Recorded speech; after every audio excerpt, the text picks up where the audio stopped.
అవాస్తవమని కేటీఆర్ అన్నారు. ఆ సంస్థ తన బినామీ సంస్థ అని ఆరోపణలు చేసిన ముఖ్యమంత్రికి ఇప్పటికే లీగల్ నోటీసులు పంపించినట్లు చెప్పారు. తనపై చేసిన ఆరోపణలను రుజువు చేయాలని లేదంటే క్షమాపణ చెప్పాలన్నారు. ఈ విషయంలో తాను లై డిటెక్టర్ పరీక్షతో పాటు సిఐడికి విచారణకు సిద్ధమని రేవంత్ రెడ్డి తన కుటుంబ అవినీతి అంశంలో సిఐడి విచారణకు సిద్ధమా అని ప్రశ్నించారు. గ్లోబరీనా సంస్థ నిజంగానే నా బినామీ సంస్థే అయితే అదే సంస్థతో కాంగ్రెస్ ప్రభుత్వం ఎందుకు ఒప్పందాలు చేసుకుందని కేటీఆర్ ప్రశ్నించారు.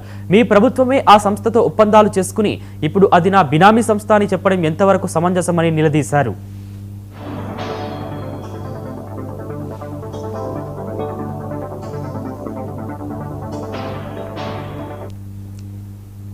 కేంద్ర ప్రభుత్వాన్ని ప్రశ్నించాల్సిన ముఖ్యమంత్రి ఒక్కసారి కూడా ప్రధాని నరేంద్ర మోదీ పేరును ప్రస్తావించారని మోదీ పేరును ప్రస్తావించడానికి కూడా రేవంత్ భయపడుతున్నారని విమర్శించారు.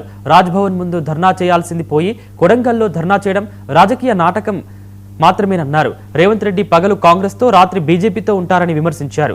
రేవంత్ కాంగ్రెస్కు ఒక మూట ఇస్తే బీజేపీకి 2 మూటలు పంపుతున్నాడని, కాంగ్రెస్కు 1 బీజేపీకి 2 మూటలు ఇదే రేవంత్ రెడ్డి పాలన అన్నారు. ఒకవైపు పాత కేసుల భయం, మరోవైపు అమృత్ పథకం, ఇతర కాంట్రాక్టుల ప్రయోజనాల కోసం కేంద్ర ప్రభుత్వంతో రాజకీయాలు చేస్తున్నారని దుయ్యబట్టారు.